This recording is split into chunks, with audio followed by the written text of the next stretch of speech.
हे राम राम राम राम राम राम राम राम, हे राम राम राम राम राम राम राम, ओम ओम ओम ओम ओम ओम ओम ओम ओम।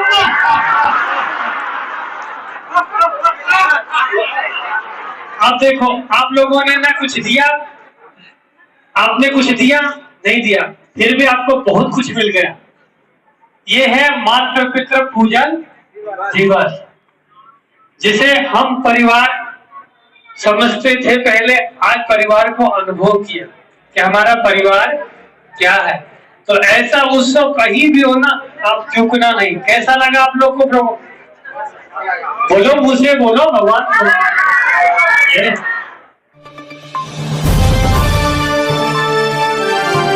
आज अस्थल मंदिर पर एक ऐसे प्रोग्राम को आप देख रहे हैं, विजुअल के माध्यम से अनेकों विषय के ऊपर आप लोगों ने देखा होगा। वीडियो तो इन दिनों आपने सोशल मीडिया में देखा होगा, मगर अस्थल मंदिर के प्रांगण पर जिस तरीके से आज माँ बापों की पूजा की गई है, और पूजा खाली विषय को लेकर नहीं है, अपितु पूरे विश्व भर में जिस तरीके से संस्कार का परिवर्तन होते हुए हम इन दिनों देख रहे हैं, कहीं ना कहीं उस संस्कार से दूर आना है। और हमारे सनातन धर्म के जो संस्कार के तहत आज ये कार्यक्रम को किया गया, किस तरीके से माता पिता का पूजन करते हैं और किस तरीके से विधि विधान के तहत आज किया गया, आइए जानते हैं। आज यहाँ पर मंच संचालन करते हुए जो व्यक्ति क्या कुछ कहते हैं, सोनू जी से बात करेंगे। सोनू भाई जी, ठीक है। सोनू जी, आपका बहुत बहुत स्वागत, अभिनंदन है।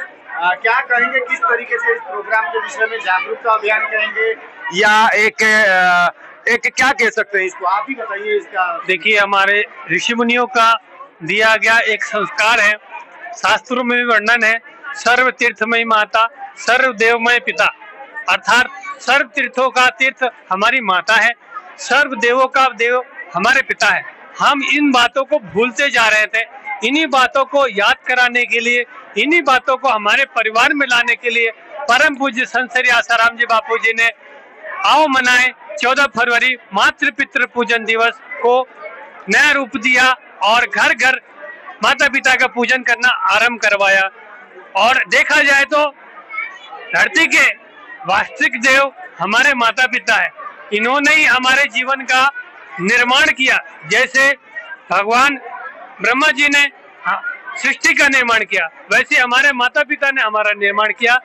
विष्णु जी ने संचालन किया, वैसे ही हमारे माता पिता ने हमारे जीवन का पालन पोषण किया। और जिस प्रकार शिव जी सृष्टि के संहार करता है, वैसे ही हमारे माता पिता हमारे जीवन के जितने भी अवगुण हैं उनका संहार करते हैं और अच्छा रूप देते हैं। इसलिए माता पिता हमारे तीनों देवों के बराबर हैं, उनका चरण वंदना करना चाहिए। और आज यही उत्सव मनाया गया है। मैं संदेश यही देना चाहूंगा कि आप लोग भी इसका अवश्य लाभ लें। राम राम, हरिओम। हमारे साथ कृष्ण मुरारी चौबे जी हैं। चौबे जी से भी जानते हैं, खासकर सामाजिक जिस तरीके से परिस्थिति पाश्चात्य सभ्यता का भारत में एक एंटर कर जाना अभी नहीं, बहुत वर्षों से आ चुका है, मगर इस संस्कार को दोबारा से प्राप्त करने के लिए इस प्रकार के कार्यक्रम की बहुत आवश्यकता है। और उसकी शुरुआत अस्थल मंदिर में देखते हुए हमें बहुत अच्छा लग रहा है। आप क्या कुछ संदेश देना चाहेंगे, क्या मैसेज रहेगा इस विषय में? हमारे सारे संत लगभग 50-60 साल से ये बातें कह रहे हैं कि भारत विश्व गुरु बनेगा। तो भारत विश्व गुरु कैसे बनेगा? हमारी संस्कृति की उत्थान होगी। जो पतन 1000 साल की गुलामी के बाद जो हमारी संस्कृति की पतन हो चुकी थी, अब हम संत श्री आसाराम बापू जी के द्वारा ये मातृ पितृ पूजन भारतीय संस्कृति के उत्थान के लिए बनाया था। आज जिस तरह आपने लाइव दिखाया, जिस तरह बच्चों ने अपने माता पिता का पूजा किया, रियल में मेरे बच्चा ने, मेरे बेटे ने भी हमारा पूजा किया, मैं भाव विभोर हो गया था। और शायद मैं इतना उस अपने बेटे को आशीर्वाद दिया नहीं, संपूर्ण ले दिया। इस पद्धति के आते सारे माता पिता के आंखों में आंसू थे। और जनता जनार्दन चैनल के चंद्रा जी ने भी इस कार्यक्रम को देख करके भाव विभोर हो गए और आपके भी आंखों से आंसू आ गया। शायद ऐसे संत को कुछ आतताइयों ने गलत आरोप लगाकर जेल में डलवाया है। अभी बापूजी मेरे बाहर हैं। मैं चाहूंगा कि भारत सरकार इस उम्र में बापूजी को निर्दोष बरी करें और ऐसे संस्कृति को आगे बढ़ाएंगे। विश्व गुरु है वो, और भारत संस्कृति को आगे बढ़ाने में उनका बहुत बड़ा रोल अदा किया है। जितने मिशनरियां हैं जो इनके अगेंस्ट में काम कर रही थी वो शिथिल पड़ गई थी, और इसी के लिए षड्यंत्र के तहत बापूजी को जेल में डाला गया है। और भारत सरकार उसको जल्द से जल्द रिहा करे, और जैसे कि मातृपुत्र पितृ पूजन दिवस के रूप में मनाया जा रहा है, तुलसी पूजन के रूप में मनाया जा रहा है, ये संत श्री आसाराम बापूजी का देन है। और आज का कार्यक्रम तो भव्य रहा, दुनिया में इस तरह का कार्यक्रम आपने भी नहीं देखा होगा, न दुनिया ने देखा होगा, और इस निरंतर जारी रहेगी और हमेशा आपको उपलब्ध रहेंगे, ऐसा मेरा विश्वास है। बिल्कुल, बहुत, क्योंकि देखिए संस्कार जो है, अब पासवान जी हमारे साथ मौजूद है। पासवान जी देखिए, समाज में एक मैसेज जाना जरूरी है, माता पिता की एक अहमियत बता दीजिए बस। आज जो ये भव्य कार्यक्रम हुआ है संत श्री आसाराम जी बापू के संस्था द्वारा, उनके गुरु भक्तों द्वारा, जो बहुत ही सुंदर और सराहनीय कार्यक्रम है, मातृ पितृ पूजन दिवस।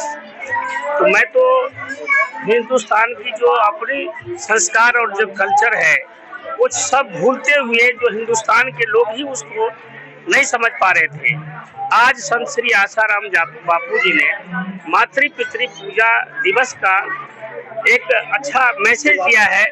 समाज में, देश में, विदेश में लोग जो बाहरी पाश्चात्य संस्कृति को अपना रहे थे हिंदुस्तान में, उसको जो है एक भ्रम तोड़ दिया समाज में। ये बहुत बड़ा संदेश है और ये होना चाहिए। और किसी संत ने कहते थे कोई किया नहीं उन्होंने, लेकिन आज आसाराम बापू जी के द्वारा, उनके भक्तों के द्वारा जो स्थल मंदिर पर प्रोग्राम किया गया है मातृ पितृ पूजन दिवस, बहुत ही अच्छा है समाज के लिए और देश के लिए, और विदेश में, विश्व में भी ये मैसेज आ रहा है इस बात से। बहुत बहुत धन्यवाद। तो देख सकते हैं यहाँ, मेरा नंदकिशोर अग्रवाल नाम है। अग्रवाल जी, क्या मैसेज रहेगा आज खासकर माता पिताओं को लेके विशेष प्रोग्राम जो कि भाव विभोर करने के लिए काफी था? देखिए, मैंने भी, मेरे बच्चों ने मेरा पूजन किया।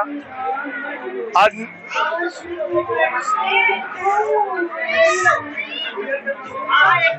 मेरे माँ बाप स्वर्ग से आए हुए हैं, अगर वो होते मैं भी उनका इसी तरह से पूजन करता। मुझसे कुछ ऐसी, मेरा अंदर से मन ऐसा गदगद हो रहा है कि मेरे माँ बाप भी आ जाए और मैं उनको गले लग जाऊं। मगर फिर भी आपके बच्चों ने तो आपकी पूजा की है। हाँ, मेरे बच्चों ने मेरी पूजा की। मेरे गुरुदेव मुझे ऐसे मिले हैं जैसे पूर्ण ब्रह्म। मेरे गुरुदेव पूर्ण ब्रह्म है और उनकी जो वो भी आज्ञा हमें देते हैं, हम उन्हीं के हिसाब से कार्य करते हैं और उन्हीं के उससे हम अपनी दिनचर्या चलाते हैं। मैं पहले कभी बीड़ी बहुत पिया करता था, लेकिन जब मैंने दीक्षा ली उसके 15 दिन के बाद अपने आप ऑटोमेटिक मेरे से बीड़ी एकदम छूट गई। आज मेरे को जो है, अगर कोई मेरे आस पड़ोस में भी कोई बीड़ी पीता है तो मैं उसको भी रोक देता हूँ। उसका धुआं मुझे आज भी अब सहन नहीं होता। तो मैं अपने गुरुदेव को जी हाँ, मैं अपने सभी लोगों को कहता हूँ कि सभी बच्चों को कहता हूँ अपने माता पिता की सेवा करें, माता पिता को सुबह सुबह प्रणाम करें, सुबह उठते हुए प्रणाम करें और अपनी दिनचर्या सही करें और अपने माँ बाप से, माता पिता से वो आशीर्वाद लें। अगर वो पूर्ण रूप से माता पिता के चरणों में झुकेंगे तो माता पिता भी उनको आशीर्वाद से उनकी झोलियां भर देंगे। मेरी सभी नौजवानों से, बच्चों से, बेटियों से, सभी से मेरी ये प्रार्थना है कि सभी लोग अपने माता पिता की इज्जत करें, माता पिता के सुबह सुबह उठ करके चरण छुएं और अपनी ये दिनचर्या बनाएं। डेली रोजाना का इस तरह का नियम करें। शाम को सोते समय भी अपने माता पिता को प्रणाम करके सोएं। और भी कुछ लोग हैं, इनसे भी हम बात करेंगे, खासकर जो संत श्री आसाराम बापू जी के ट्रस्ट दिल्ली के जरिए आज ये प्रोग्राम को अंजाम दिया गया। क्या कहेंगे आप? ट्रस्ट सही है, क्या कहेंगे, क्या मैसेज देना चाहते हैं? हम जनता जनार्दन चैनल के माध्यम से ये कहना चाहते हैं कि हमारे परम पूज्य बापू जी ने जो प्रोग्राम चलाए हैं, मातृ पितृ पूजन, तुलसी पूजन, इतने महान प्रोग्राम चलाए हैं जो कि हमारे देश को आगे ले जाते हैं। इस पर ध्यान क्यों नहीं देती ये सरकार? इस पर ध्यान दे के हमारे बापूजी को राहत मिली है। राहत से कुछ नहीं है, हमें बापूजी चाहिए और बापूजी के जल्दी से जल्दी रिहा करें, क्योंकि बापूजी ने जो हमें दिया है वो हम साधकों को पता है, सारे भक्तों को पता है। आज करोड़ों साधक बापूजी के दर्शन के लिए तरसते हैं और उनकी आशा है हम सब लोगों की कि हमारे बापूजी शीघ्र से जल्दी जल्दी हम भक्तों के बीच में आए और दर्शन दें। हम यही करवट प्रार्थना करते हैं कि हमारी ये जो हमारी प्रार्थना है वो है स्वीकार करके और हमारे बापूजी को शीघ्र से शीघ्र हमें जनता के बीच में समर्पित करें।